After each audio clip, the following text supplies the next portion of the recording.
Hey, what's up, ladies and gentlemen? We are back with another edition of the Pocket Change Market Report, this time for Saturday, November 13th, 2021. Exciting news waiting on the wings as we get closer to the end of the year. We're going to be looking forward to brand new 2022 coins.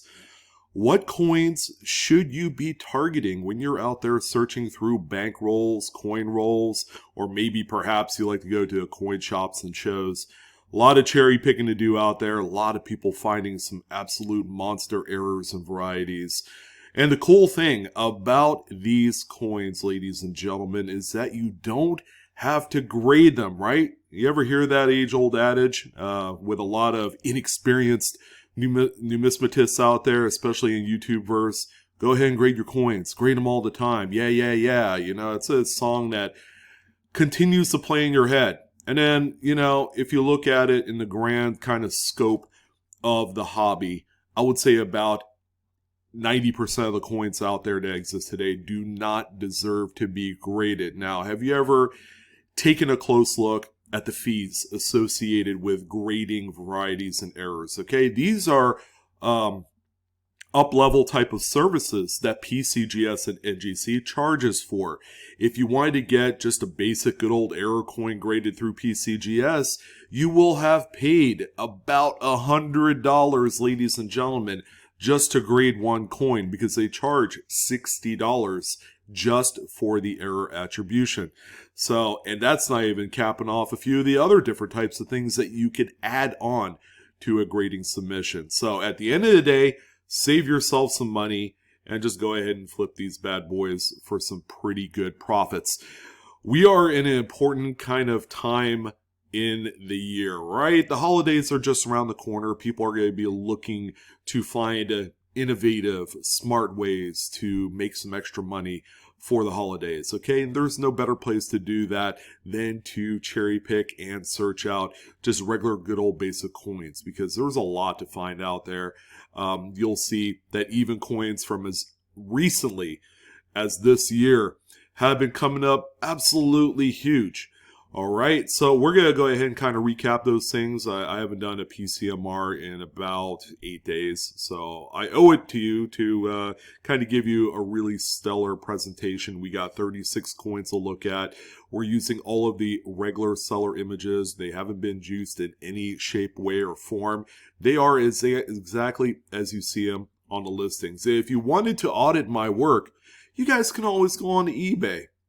Go ahead and check out the completed sales page of all these coins. Type in error in the field and then go ahead and look at sold listings. And, you know, yeah, you're going to see a lot of the same things. All right, there's no change. I don't gray shade area. Nothing. All right, it is what it is. These are what the coins have sold for. So right now, if you got them and you're looking to make some extra money, now's a good time to possibly move these into the marketplace. People are looking for specific errors and varieties. So let's go ahead and jump right in. Sorry for the long-winded introduction. I haven't seen you guys in quite a while, so it's only fitting that I give you the rundown again. But let's go ahead and start it off with the first coin on the list. We have a really nice looking 1985D memorial cent. This Lincoln right here is double struck. So you can see the secondary strike is approximately 65% off center, which is really cool. The cool part about this coin, and what I like most about it, is it has two readable dates. For those of you that aren't aware of this particular market, the people that do buy these, they pay an absorbent amount of money extra for coins that exhibit a full date and a secondary full date. And the same can be said for off-center struck coinage in general. People want to see a full date on there because that's how they collect these. They collect them by date runs, so that's where a lot of the extra market oomph comes into play on these coins. Just a really good looking desirable coin. There's a little bit of carbon spotting on the reverse, which kind of hamper the overall value of the coin a little bit. But you can't argue with a sale of $46.25 on this particular Lincoln cent, and that's with 8 bids altogether. Pretty nice coin right here. The next one that we have here is a coin that probably you could look for in change today. The coin is just slightly larger than a standard Lincoln cent. It is an off-center 1987 Lincoln. It's off-center by a very small bit, about 10%. You can just see, the extra amount of rim to the left and top of the coin there on the obverse. But just a really good-looking coin. Again, if you're looking for this specific date to kind of complete a date run, I mean, this is the one right here. Condition-wise, it's decent. Again, carbon spotting is the norm for a lot of Lincoln cents, especially circulated coins. This one does look like it's circulated quite a fair bit. This one right here sold for $13.99, and that's with 2 bits. So a decent looking coin. The off-center spread isn't wild to justify extra money. It does have a full date. If there was a mint mark, you could see that as well. All right, so currency, we have a number of them on the list today. As a matter of fact, we also have one warning listing that we're going to talk about somewhere in this particular video. But we have a 1981A small head type. This is what they used to look like 40 years ago. Okay, take my word for it. These notes were all over the place. So these were referred to as small heads compared to the newest designs today, which feature a big head on them. But this $5 Federal Reserve note has what is referred to as a partial front, or back to front rather, wet ink transfer. All right, so it's real simple. You can see just the wet ink transfer. That's on the left portion of the front of the note, which indicates a back to front transfer. When these notes are printed and the sheets stack on top of each other, keep in mind these sheets are printed in rapid succession. So sometimes these sheets can't dry fast enough by the time it stacks onto the next sheet and the next one on top of that. And as you're adding weight, you get some of that transfer of the wet ink onto the next sheet in line. So this one right here, pretty nice. Again, there's going to be a collector for this type of note. It's in decent shape. However, the crazy part is it looks like the note has circulated a fair bit. You can see just a middle fold line on there. But these are still being found out there. If not, in regular, normal, everyday strap searching, you could come across a coin shop that probably has these for about 20 bucks. I see them all the time. This one right here sold for $60.75, and that's with 13 bits. On the back of the note, you don't see anything funny here. Margin's a little bit off, but it's within the tolerances of the production of these sheets. So yeah, not too bad. Keep an eye out for these in your strap hunting. Now here's one of the more recent coins that you could find. It's mighty minor. I will say that. 2019 Lincoln Shield cent, love it or hate it. These coins are out there, and based off of the quality control issues of the last 2 years with the pandemic and all that, this is a really kind of very, very robust area to search through. So any coins from the last 2 years, you're going to find a lot of great stuff. And it's going to be a good way to kind of make some additional income as we get to, those pivotal Thanksgiving and Christmas weeks there. These are out there, and people are jumping all over the place to go to their banks to find coin rolls, buying them up, and then searching through them. And you will find stuff like this in there all the time. So this one right here has what they call a tilted collar. All right. So unfortunately, the seller did not provide any sort of close-up edge images, which will certainly help the cause for this one. But you can see the coin looks to be a little bit off center, but you also see an indentation, kind of like a stepped rim area on one side of the coin right here. So the collar, which normally holds the coin into place during a strike, was slightly tilted. All right, so the coin strikes on not only those set of dies, but also partially on the collar as well, leaving what they call a railroad rim around the edge. All right, pretty neat. Albeit looks a little bit minor, but certainly worth pulling out because these do carry a little bit of value. Case in point, this one sold for $8.50, and that's with 2 bids. So we had 2 people obviously interested in it, but that is the market. I mean, 850 times face value ain't nothing, right, guys? All right, so we came across this coin, and this coin has been somewhat of a huge talking point recently. These coins have sold between for $150 to $200 on the regular. It's a 2021 P. It's a Philadelphia coin. This is the Washington crossing the Delaware reverse. All right, this is a 1-year shot that the U.S. Mint had implemented to kind of bridge the gap between the America the Beautiful series, which wrapped up earlier this year with the Tuskegee Airmen release, but also the release of the next set of quarters, which will start next year with the Prominent Women in History series, which I believe goes on for like 4 or 5 years. But this is a 1-year shot. It's a very popular looking design, but this one is known for something else. This one has what they call the crown die chip. Now, here's the story, okay? These things have flooded the market, essentially. There's no shortage of these, but they all seem to sell for that between $150 to $200. This is like the most low-hanging fruit of coin that you could find out there today. If you are on the East Coast, look out for these. Now, these feature what they call, or what I like to call, the big old great hamburger die chip. That goes into E pluribus unum. This is the most latest state of this occurrence on this coin. Now, you do notice that the coin pictured as such is a little bit out of focus. This one right here is sold for $61, and that's with 4 bids. So, if these were selling for $150 to $200, is the market beginning to soften on these? Well, not so fast. Here's the story with this coin, and this is going to be a little bit of a lesson for a lot of you that's looking to sell on eBay. It doesn't matter what you sell.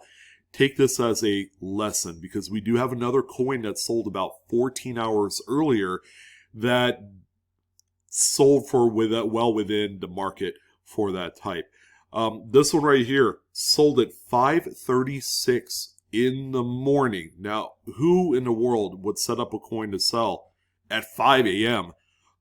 and you're located in the state of Maine? That just doesn't make any sense. You also have to take into consideration when these items sell indefinitely. If they sell 5 a.m., you got to keep in mind, there's a whole other rest of the country that's also going to be bidding on these. You need the wide exposure for your coins, for your other general goods, other collectibles that you're selling on eBay. Something like this, take into consideration, sells 5 a.m. Okay, it's 2 o'clock on the West Coast. Nobody is up to pump in a bids for these coins. So that is a huge misstep by the seller. Really did not take advantage of the market for these. And it could be the only one that this person finds. You never know. But, keep in mind your launch time for all of your eBay listings. If you sell them too late or too early, you're not going to get all of the bidding activity that's deserved of the coin or items. So, pretty crazy. We'll take a look at that other coin here later on in this video.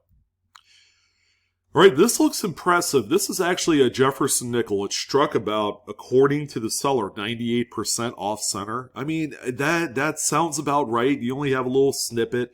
You have a little bit of E pluribus unum that's caught on the reverse of the coin you see here. However, the one thing that holds these coins back, as impressive as they are, is the fact that they don't have a readable date. Even if you're only, seeing as how on the Jefferson Nickel especially, the date is right on the edge, it's not entirely impossible to come across a coin with this kind of off-center spread with at least a full date where you can see the last 2 numbers of the date. That's where it really matters. But this one right here, I mean, if you're looking for like wow factor, I mean, this one has it. And because of that, this coin did sell for $25, which is the market for a coin like this without a readable date. Now, believe it or not, this is actually a raw coin that was sold on eBay. Normally, when you look at stuff like this, usually you'll see them in a graded slab. So what do we have here? It's a 1971 D Washington quarter that was inadvertently struck on a Roosevelt Dime planchet. All right, so Roosevelt Dime is a lot smaller than a Washington quarter blank planchet. So when you strike something that is normally made, to be struck with a Roosevelt Dime, and instead it's a quarter. I've even seen $half, struck on dime planchets. I mean, you get some pretty wild looking errors. This one right here is in great shape. You know, again, can't believe this one's not graded. I'm sure that, you know, probably a 50% chance that this is indeed going to end up at PCGS or NGC is going to just be absolutely amazing. I mean, there's no problems on the coin. It's defect-free, you know, aside from it being struck on a dime planchet. But it doesn't have any distracting marks or anything like that. This one right here is sold as a buy it now listing for $438.75. And yes, that's kind of the market for these. They are wildly expensive and, you know, not exactly the most common error to come across. Here's another off-center coin. This time we have a 1995 Lincoln Memorial cent. I mean, it's in pretty good shape. It's a copper-coated zinky. So you're going to get a little bit of the pull away of that copper coating on these. And that's what you see on not only the front of the coin, but the reverse as well. It's in really good shape. And again, it's not your typical date that you find off-center. It has a full date, which is important to the collectors. And this one sold as a buy it now also for $21.25. Now, this is only one of the biggest Lincoln cent varieties you could come across. Now, this one's in pretty good shape, although it does have a fingerprint on the reverse. But this is the ultimate 1970s variety, okay? Between this and the 70S double die obverse, the double die obverse 72 FS101 is a rather neat coin to find in circulation. This one right here features lots of wild doubling in not only the date and Liberty, but check out that motto. It is incredible, and you probably will go blind if you look at it and stare at it for too long. This one right here sold for $455, and that is real value on these coins. They are just worth a lot of money if you have them. More than likely, me personally, I would keep it, only because it is one of the most prominent double dies out there. Now, our big-time subject coin of the week has to be this 2019 P. Would you believe it's a 2-year-old coin, so these things have circulated quite a bit.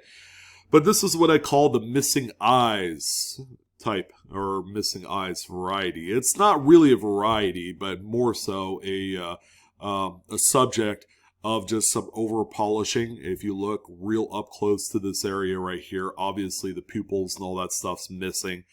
I mean, it looks creepy as all get out. A lot of funkiness involved right here, but you can also see a lot of the over polishing in these areas that look flat. All right, this is a common area, you know, because of die clashing and that sort of thing.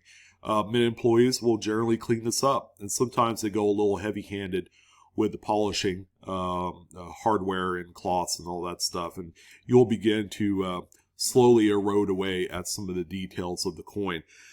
There's got to be more of these out there. This is the first time that I've seen one of these since the release of the 2019 Jefferson Nickel. As you can see, the coin is a beater. I mean, it's circulated quite a bit, and I would just love to see one in uncirculated grades.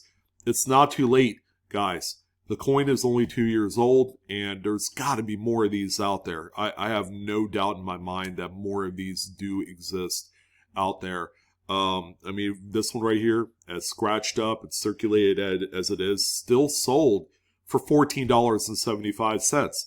I could only imagine a mid-state example can probably eclipse 40 to 50 bucks. I would certainly pay that kind of money because it seems like, based off of the fact that only one has shown up in the marketplace, it would kind of lend to its scarcity. So if you guys are coming across nickels and you are looking for something, you know, that's probably not well known, this is the one to look for. This one right here could probably set a new searching trend, and it would be a worthwhile pull. All right, so keep this one in the back of your minds. Again, I would love to see a higher grade example if you come across a cache of these. I mean, that's pretty much a home run, but, you know, time will only tell how the market will stand on these. Are there a lot more or only, you know, a few more? Did the mint really catch on to these really quick? It remains to be seen, but that's going to be up to you guys when you guys are searching how many of these are going to be out there. All right, this is one of my favorite nickels to look for. All right, aside from it being a Buffalo nickel, it's a very well-known series. Finding a two-feather, again, a braided die type of Buffalo nickel is huge. I mean, these coins are all certainly valuable at any grade. This one right here is a 1921. It's about a VG. I mean, you don't really have much of a horn here. But at the same time, you do have a date that's readable. So it's a little bit better than just good, so I figure a VG8 is certainly where we're at grade-wise on this. But that third feather is pretty well braided on here, so a little over-polishing action. You can see just little mounds and little pieces on there of the previous feather, and that still qualifies for a PCGS grade for a two feather. This one right here, sold for $36.50. Can you imagine picking up one of these for around $1 or $2? I mean, that's a pretty good flip. But also, if you're into collecting this series, there's probably a good maybe 12 to 15 two feathers that you could collect. And they're all incredibly desirable. And again, for a coin that is as common in this particular grade, I mean, to go from a coin that's worth a couple bucks to $30, $40 is kind of significant. All right, we got another one of these 2,000 piece Sacagawea dollar. All right, first year of the Golden Dollar series. And again, Philadelphia, minted. This is from our usual seller that just seems to find just a huge supply of Wounded Eagle reverse coins. Okay, this is also referred to as the FS901 in the Cherry Picker's Guide, but this is highlighted by a couple of really deep die gouges that looks like spears. So this Wounded Eagle is also referred to as the Speared Eagle, so they kind of go hand in hand as far as their namesake is concerned. But these coins, ladies and gentlemen, are all desirable. They're all valuable. The going averaging price for these has been between $90 and $100, although this coin looks like it's been cleaned at one point. This one sold for $103.49. Again, if you guys are kind of shy about searching through dollar coins, this coin that is continuously being sold week in and week out by the same seller, obviously someone's taking advantage of the market. Why can't it be you as well? Hey, here's just a basic Roosevelt dime. This time it has two curved clips. As you can see, there's one on the right side and the bottom of the coin. You also have a little bit of Blakesley effect on the opposite edges. Just a little flattening in those areas here as well. Any coin with these rim clips, especially if there's more than one, are quite nice. And, they're worth a few shekels if you sold them. This one right here is sold for $8.49.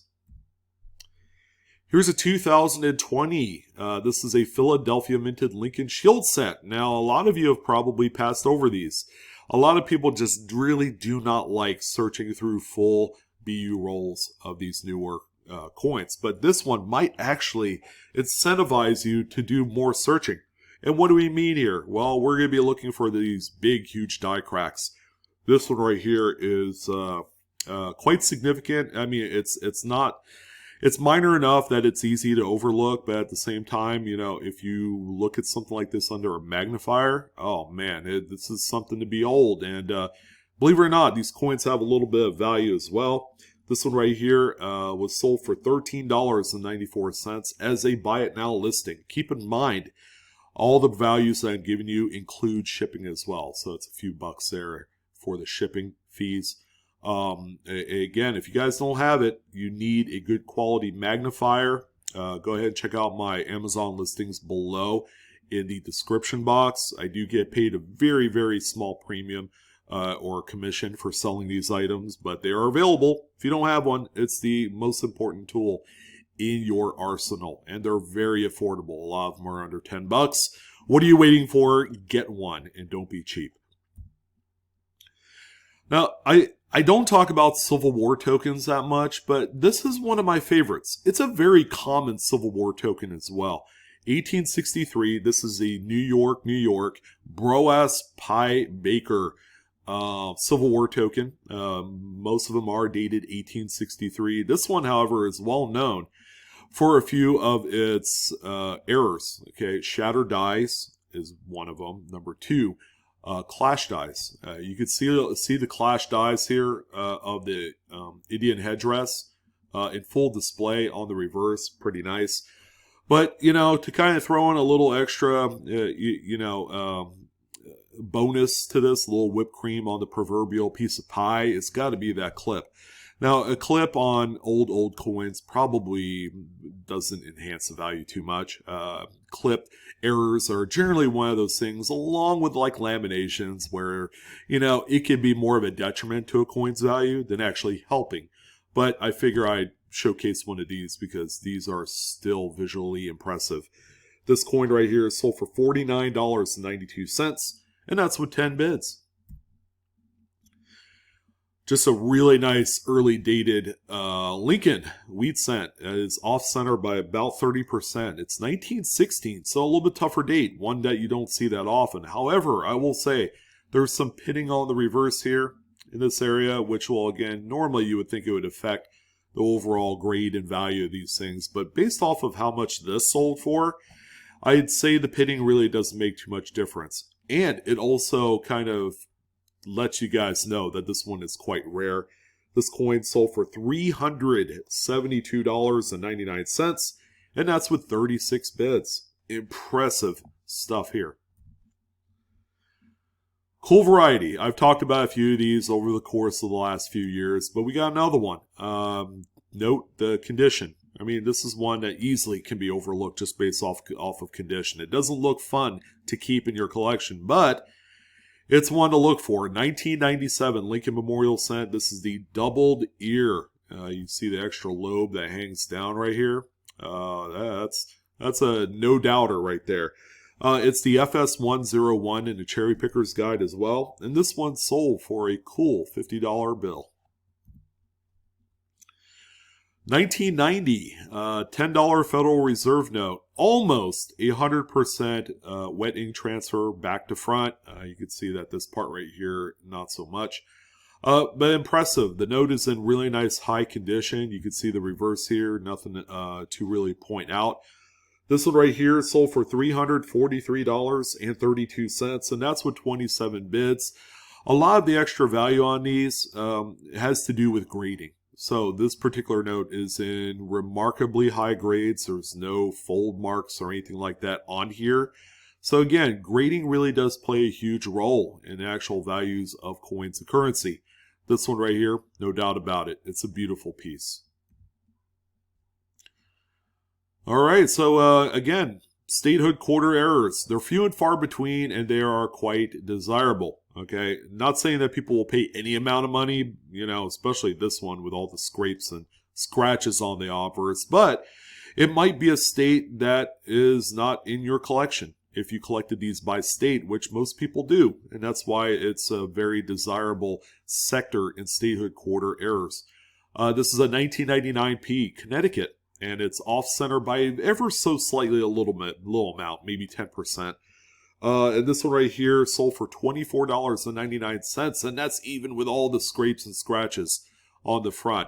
Some people would normally say, I'll pass, but there is someone that needs this.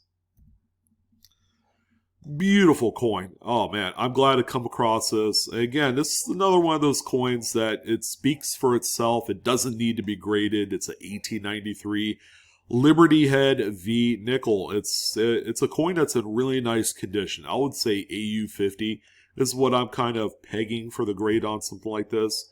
But as you can see, it's off-center by about 15% on here.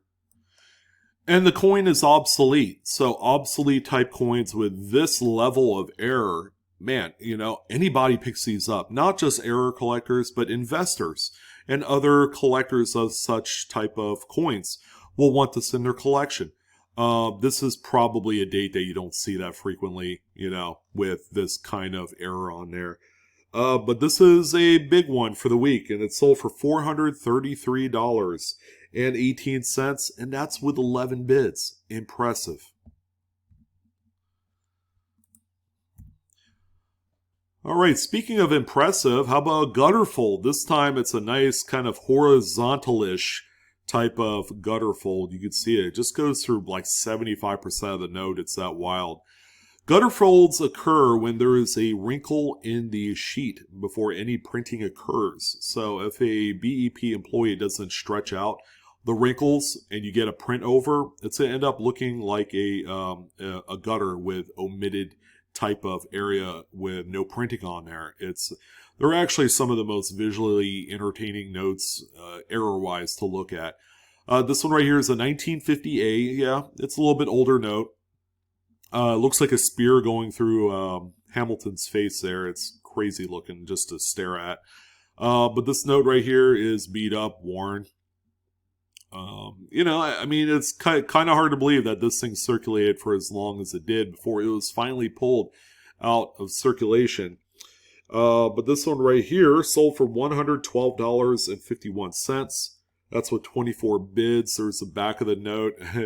Obviously, again, the condition is pretty weak on this one. Might be a fringe VG to fine type grade, which by itself is not incredibly desirable, but there is quite a bit of premium for that error type. Here's another 2-feather Buffalo nickel, this time a 1917. So this is another regular date that you see. Big problem with this one, there's a few scrapes on the reverse and some pretty sizable rim dings. All right, so there is that. If you don't care about any of that, it's a decent looking example with a little bit of kind of like wood grain staining on the front of the coin, which I don't think that's metal impurity type of annealing issues, but more so just staining on there. 1917 2-feather. I mean, this one is pretty obvious that there is no feather. It's been over polished at one point on the dies. A best offer was accepted. Their original asking price for this is $79.99. I would venture to guess probably a $50 bill is what this one sold for. Tried looking on Terapeak, didn't come up with any sold listing information, but there you go. Another one that you could cherry pick. Now here's a good little lesson for you guys. If you're a little bit unsure of what some notes are worth, all right, take a look at this duo. It's a 2003 A series $1 bill set. 2 notes back to back consecutive, 3961, and then 62 is another note. But some will say that this is a worthwhile kind of low serial number fancy that people want to collect, and it doesn't hurt. Normally, I would say 5 leading zeros and then a 3-digit serial is what really cooks in the marketplace, but you could do something like this. I think the big selling point is that there are 2 notes consecutive. These notes are also new enough that you can even find them in even today's notes, the 2017 series and all that stuff. This pair right here sold for $62.85. My goodness, that's a pretty good premium for 4-digit serials. Normally on their own, they're probably worth about $10. So nice little additional premium because they are a consecutive set. So if you do have these and you're kind of wondering whether to sell them individually or as a set, you probably want to sell them as a set. You'll get that extra like 10, 15, 20% bump just for selling them as a consecutive pair. All right, so this is a pretty neat one. I've seen a few of these, but this one is impressive because the pictures are impressive in itself. 2021 P, again, another Washington crossing the Delaware. This time it has some pretty noticeable scrapes. These are feeder finger scrapes on the dies that have transferred onto the coin upon the strike. But yeah, pretty cool. Now, feeder finger scrapes aren't the most expensive errors to find. They are criminally underrated in some regards, except maybe on that Roosevelt Dime that sold for a few $100 a few years ago. But this one right here is pretty strong. It's one of the strongest I've seen on this quarter. This one sold for $6.15. That seems low to me, and I got to thinking, yeah, that's kind of the market for these. So keep that in mind. They are worth some money. Always pull them out. If you find one in a roll full of other ones, pull them all out. You could probably sell them as a set as well. Now here's a 90% silver 62D Roosevelt Dime. It's got some lamination issues on the obverse. But, it might be an issue to you, but it could be someone else's, kind of gem that they want to pick up. This one right here has a detached lamination piece, and it's also got some attached pieces still on there as well. So you got a little bit of everything. This one right here is sold for $27.32. If you think that going through your scrap silver is a waste of time, look at listings like this and then decide for yourself. You're going to essentially turn a coin that's worth about $2 in melt value into something that's worth a heck of a lot more than that. So always look through your scrap silver. You never know what kind of hidden gems you'll find. Now here's a much more common off-center strike on a 2000 Lincoln Memorial cent. I mean, it's a beautiful coin. Lots of red luster going around on this one. Again, if you needed one for your collection. This is the one right here, and this one sold for $16.25, which is a little bit on the high side, but I think because of the cleanliness of the coin, that's where some of the extra value is associated. Now we have one seller, our good old buddy Jim on eBay, has a number of 1946D RPM Lincoln wheat cents. Now this isn't a total one auction for 12 coins. No, he's doing a Dutch kind of affair, selling a number of these for buy it nows. These are a pretty nice actual repunch mint mark. You can see this one here. It's RPM number 4, and this one features a secondary Denver mint mark that is northeast of the primary. So you keep in mind repunch mint marks occur on most coins prior to 1990, all right, because that's when they begin to switch. They're designing to add the mint mark as part of the master die. All right, so that's all engraved in there as one. They don't tap these in like they used to, where you do come across some of the errors of the mint employees, and again, repunch mint marks, a lot of people really still don't know about these, but they are a fun find. Again, this is a really good one right here, $13.16. Again, that's with shipping. I think he was asking $10 for these, so that's a pretty good deal there. Well, here we are. We have come full circle by about 14 hours compared to that one other crown die chip, Washington crossing the Delaware, that's sold at 5 a.m. This one, however, different story, sold at 3 o'clock in the afternoon the previous day. So what does that do to the overall market for the desirable crown die chip? Well, this one sold for $177.50. That's with 12 bids. All right, a lot of people very interested in this. So we're back to normal, guys. You sell these during the middle of the day and you're going to have no problem making the most amount of money that you can. Again, do not end your listings overnight. That's going to be a huge mistake that will cost you a lot of money. The buyer of that first coin we talked about could have bought it, turned it around and flipped it and made $100. I mean, you got to recognize opportunities. If you're up at the butt crack of dawn looking through coin listings, God bless your heart. That's where a lot of the big hitters are going to occur. So keep that in mind. A little bit of close-up in case you forgot what these look like. We've only been looking at them for like the last 6 months. Impressive. And then here's the other big one for 2021, the Tuskegee Airmen. Again, these are Philadelphia struck examples. This has the burning building strike through that everybody loves so much. This example right here is sold for a staggering $152.53. You know what's neat?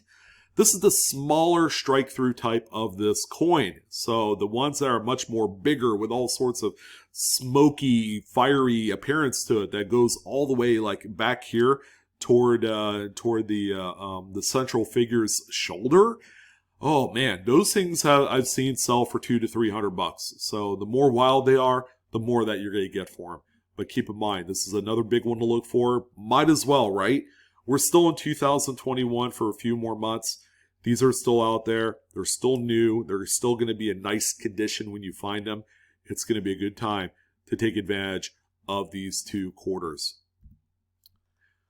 All right, so here's our, I guess, first lot. If you took away the consecutive, $1 bill set that we looked at a few minutes ago, This is a set of what I think is 4 1999s. Now, there's one Lincoln set that doesn't have a date, but these, I guess, were all found in one bag, I guess.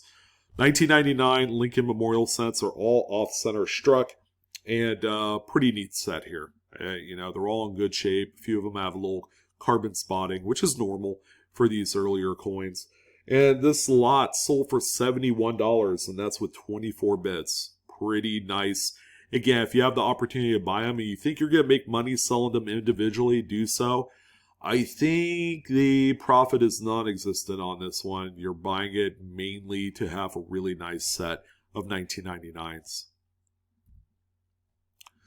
Okay, it can't be all rainbows and unicorns. We do have our first, what I consider to be counterfeit of an error. Okay, you guys know how much I like talking about wet ink transfers. Well, we have a really poorly executed wet ink transfer. And this is actually, unfortunately, I wish it was real. It's a 2009. But what do you guys know about wet ink transfer notes? I've talked about time and time again, right? The mirrored appearance of all of the design that's been wet inked on top of the note. This one does not have it. You could read the United States of America incorrect orientation, whereas on a legitimate wet ink transfer, it would be backwards. It would be completely mirrored, along with all the other design details of the note. Not to mention, this note is ridiculously, it looks like it was attempted into a, I guess, Xerox or a home copier printer. You have, just the probably the darkest inks I've ever seen on a wet ink transfer. It's supposed to be, in hindsight, a front to back wet ink transfer because you could see the 1 underneath there, which is, oriented correctly for a reverse. But yeah, you can just see all of the smearing and just the overall over inking and blotting issues that you see on here. If you looked at the back of the note, you can also see some of that black ink, which is, you're not supposed to see that because the ink doesn't go and transfer off the side. Okay, these haven't been cut yet on the sheet when that occurs. But yeah, this is a really bad counterfeit, guys. Keep an eye out for these. As you can see, this one passed through. Someone paid money for it. Originally, the seller was asking $250 for it. Probably ended up selling for like $100-$150. But yeah, this one needs to go back. And shame on the seller for doing stuff like this. But this is just an ultimate lesson that people will go to extraordinary lengths to really deceive the public, and you don't want to be a part of that. You want to be able to be on the up and up. You want to be able to sell and make legitimate hard-earned money. It takes work and time to search through coins and currency to find this stuff. Coin dealers and treasure hunters and coin roll hunters, man, we all work long hours to go through and find stuff that we could sell on the marketplace. It's not one of those things that's like wham bam, thank you ma'am type of money. It doesn't work out that way. But this one right here, let it just be a lesson. You guys save this one for your records, obviously. So screenshot it whenever you can and save it. So that way, if you did come across one, you know what a real one looks like and what a fake one looks like. All right, so keep that in mind. A few coins left. This is a very long PCMR. 1973 Roosevelt Dime. It's off center by about 80%. Very nice. Full date. Philadelphia struck. No mint mark. You could see a mint mark if it was on there. And it's in really nice shape. This one sold for $62.99. By the way, it was a buy it now listing. So someone tapped that, put it into their cart, and scored a really nice looking coin. We have a few more cuts. These are die breaks on the Jefferson Nickels. You can see this big old raised gob of metal right here. So dies and mint presses undergo strenuous strain and wear and tear after so many strikes that pieces of die crack and fall off. And this is the byproduct of it. So they call these a cud, all right, and It only affects the edge of the coin. And as long as it goes into the actual surface of the coin in some way onto a device or maybe the fields, that's where it's called a cud. This one right here sold for $56.75, and that's with 6 bids. And we also have this one here, which doesn't have a date, but we do know it is a Denver minted example. This one right here sold for $40.64, and that's with 7 bids. It's sold for a little bit less because there's no date. But, you know, that's the type that you get with this particular cud. A lot of these are attributed already on a site called cudsoncoins.com. So if you want to know that if yours is a new discovery or what the attribution number is, you could always go on that website and find out. There's also a ton of fantastic photos to look at as well. Another statehood quarter, this time a New Hampshire. This is a 2000 Philadelphia, off center by about 10-12%, give or take. Another nice one to add to the list. It sold for $15.05, and that's with 7 bids. And guess what? We're going to go ahead and end it off as you would expect with another crown die chip. But this is a different shaped one. It's not nearly as big and gross as the other one, but this is probably like a mid-state type of chip. It's sizable, so you know, another one to keep an eye out for. This is a very mid-progressive type of die chip for the crown. If you look at close enough, this is what this one looks like. It goes a little bit into E pluribus unum, the P in pluribus especially, but this is where it begins to get really nasty when you find stuff like this. This one right here, it's not the big hamburger one that we're used to seeing, and therefore sold for $40, which again, it's not nothing. To some people, that's a tank of gas. If you look at it that way, then you could justify the values a little bit better on these examples. But, ladies and gentlemen, it's great to be back. You know, after a little bit of a hiatus for a PCMR report. I'm your host, Sean, with Blue Ridge Silverhound. I want to thank you guys again for just really, you know, honing in on this video. I know it's a lot of stuff, man. This thing was 45 minutes long, longer than that. Don't forget to like, share, and subscribe if you enjoyed today's content. Hit the dislike button if you don't at all. And again, Coinaholics, we are discovering together. Would love to hear your thoughts. Did you have a favorite this week? And of course, best of luck to you, each and every single one of you as you go through your hunts. I hope that you find some of these and, you know, put in your 15 minutes of fame and make some extra money or add to your collection. That's going to go ahead and do it. I will see you guys next time. Have a great weekend.